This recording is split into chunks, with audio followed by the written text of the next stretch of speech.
So a lot of humanity keeps a lot of things active that does not serve them. In the beginning of our interaction, Esther argued with us quite a bit in the beginning, but it's true. She would say, it's true. And we said to her, if we were standing in your physical shoes, we wouldn't let the truth of something be our criteria about whether we kept it active in our vibration, and therefore active in our point of attraction, and therefore current in our life experience. We would keep active the things that we want to replicate through life. But in the beginning, most of our physical friends, that's you don't really get it that you are a vibrational being, and that since you are a vibrational being, and since law of attraction is responding to the vibration of your being, that everything that comes into your experience, that literally everything that you realize is because you have chosen, either deliberately or by default, to activate and keep activated a vibration long enough that by law of attraction there is enough momentum responding to that active vibration that you are having experiences around it. Most people just think stuff happens, but there is nothing that is happening apart from your vibration or from law of attraction's response to your vibration. You are source energy in physical bodies, and most of our physical friends don't really get that either. You think that source is outside of you and that you are being tested, or that you are separated from it in some way. And to some extent, you have caused some separation between you and that which is source. That's what all negative emotion is.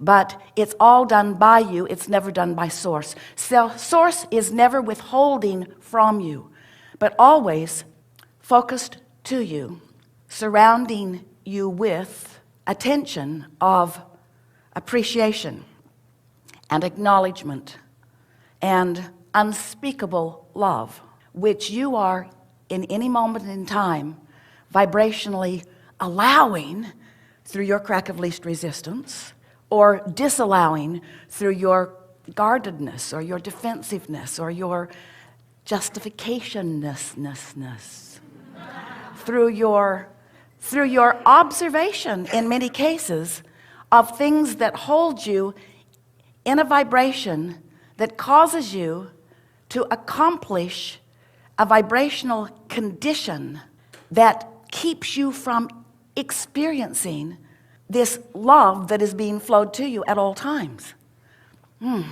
We're on the brink of really explaining in the most easy to understand verbiage ever what unconditional love really is.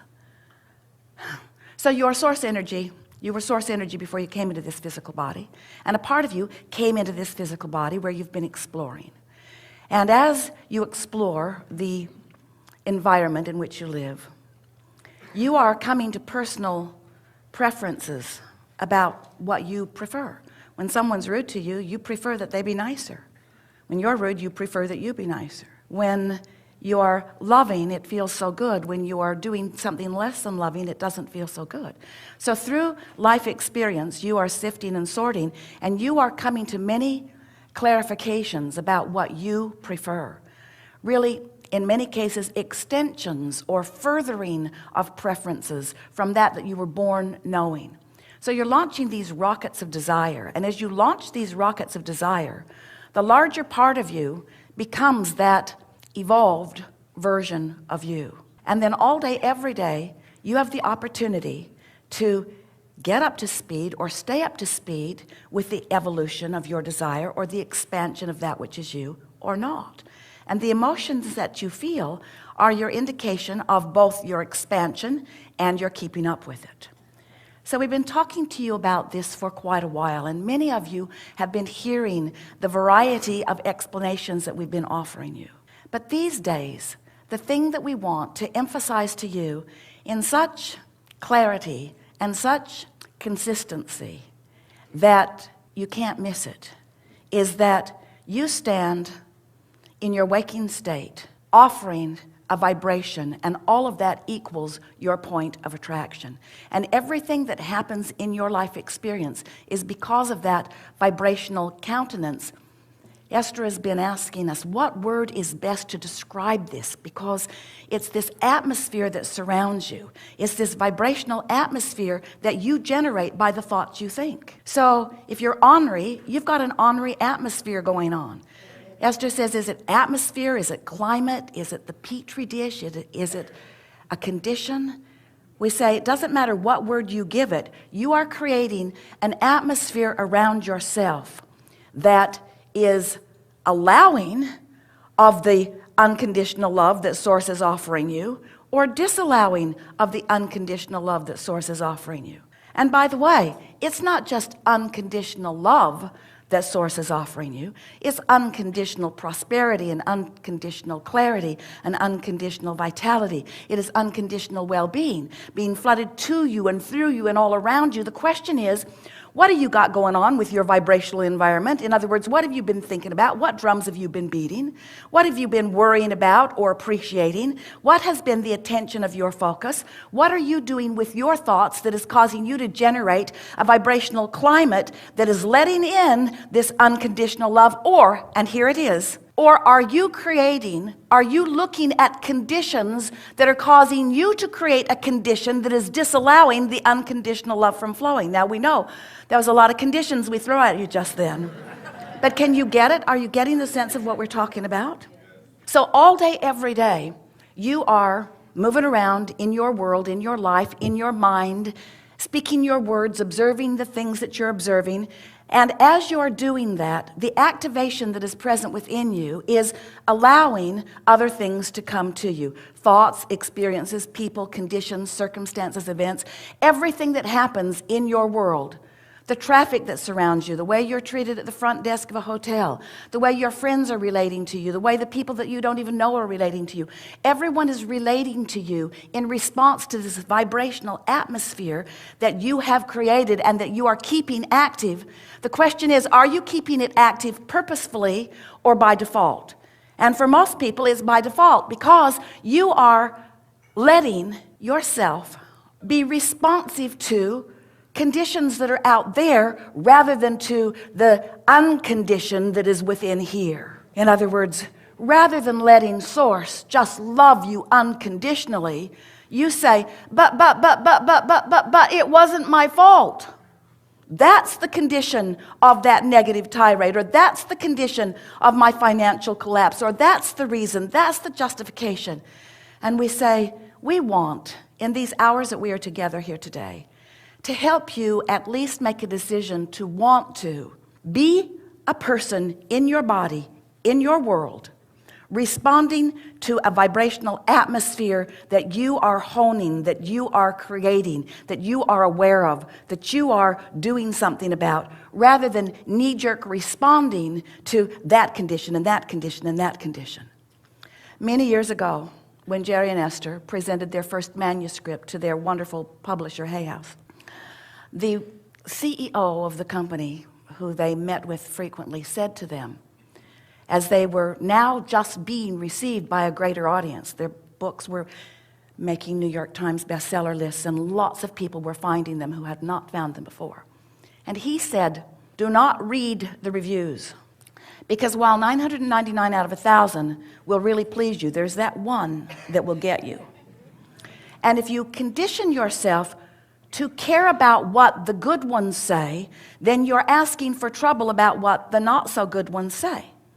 Now, we know that's an easy concept to understand. You get that so easily, but we want you to hear it in this way. If you are one who lives by the condition of the response of others to you, if you're looking for their approval, if you're looking for their praise, if you're looking for their appreciation, you'll find plenty of it because you're wonderful and lots of others know it. But if you train yourself to look outward for that, you're training yourself to find the good and the bad and the ugly. That would make a good movie. You see what we're getting at?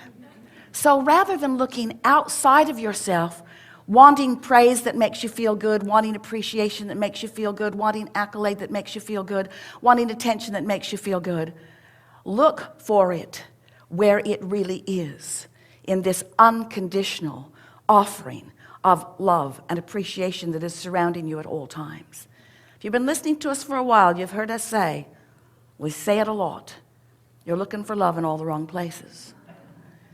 And every place is the wrong place to look for love other than within where it really is generated from.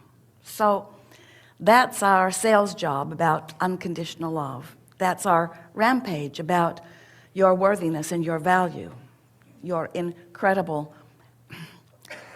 not describable value to all that is. You are leading edge creators, and you're out here mixing it up and coming to new conclusions and calling the energy that creates worlds through you all day, every day. The question is, are you happy? That's the question. That's the only question. Are you happy? Because if you're happy, you got a big wide crack.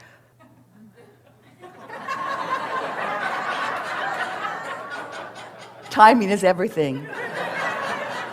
Of least resistance. In other words, you have a big wide crack of allowing. You're allowing yourself to be understood, to be seen, to be adored with no condition. No condition. We've enjoyed this interaction immensely. We are eager to talk with you about anything that you want to talk about. We see our primary value in holding our awareness of you so keenly that it's hard for you to find conditions that are other than the way we see you. Oh, you'll try. You are very practiced at that. But we're going to have a really good day. Nothing is off limits. We encourage you to talk about anything you want. We'll shut you down. We'll wipe you out. We'll give you trouble. We'll have lots of fun. But most of all, we will help you to understand what you're doing about your point of attraction and why things are happening as they are. Once you get a handle on this law of attraction thing, and once you get a handle on your practiced ability to offer vibrational frequencies on purpose, frequencies that are matched by all that is. Once you get a handle on that, you will not understand how to live happily ever after. You will understand every single thing that you witness in the world around you. You will understand what's perpetuating that. Because law of attraction is this powerful law that most of all speaks about momentum. Because when you give your attention to something and you hold your attention there for just a little while, law of attraction will bring more to it and more to it and more to it. So the momentum will expand, wanted or not. Isn't it nice that you get to choose? We just want to insert something briefly at the beginning here, and we'll talk about it more as we are moving forward. And that is momentum that is going in the direction of what you are wanting, which means it feels good when you're focused upon it, is momentum that you want to encourage. So you want to keep beating the drum of that. We call those rampages of appreciation once they really get going. But momentum on a subject that feels uncomfortable when you first begin it, momentum when it's happening around subjects that are not pleasing, it's much better to stop that in the earliest possible stage. You understand about momentum. Best example, we give it to you every time. Esther could not believe the San Francisco hills. She couldn't believe it. She could not believe that cars were actually negotiating that climb. She could hardly walk up the hill. Imagine yourself at the top of one of those hills, and you've decided to just find out about momentum. So you release your parking brake, you take your car out of gear, and you just get behind it, and you just nudge it just a little bit. And it begins to move ever so slightly. Now, if you realize what's about to happen, because laws are consistent, you come to your senses and you step right out in front of that car and you let it bump up against you because there's hardly any momentum, and it stops and all is well. But you would not want to be at the bottom of that hill trying to stop that momentum. So sometimes it's like you say to us, Abraham, I have jumped out of an airplane and I do not have a parachute. What do you suggest that I do now? And we say, we love you so much. Hang on, it will be over in a little bit. Because that kind of momentum is pretty sure. So we're eager to talk with you about anything that is important to you. And it is our desire to help you speed momentum when it is something that you want, and slow momentum when it is something that you don't. And you'll notice that that is consistently what we do. In other words, we think that you should feel as happy as you can stand.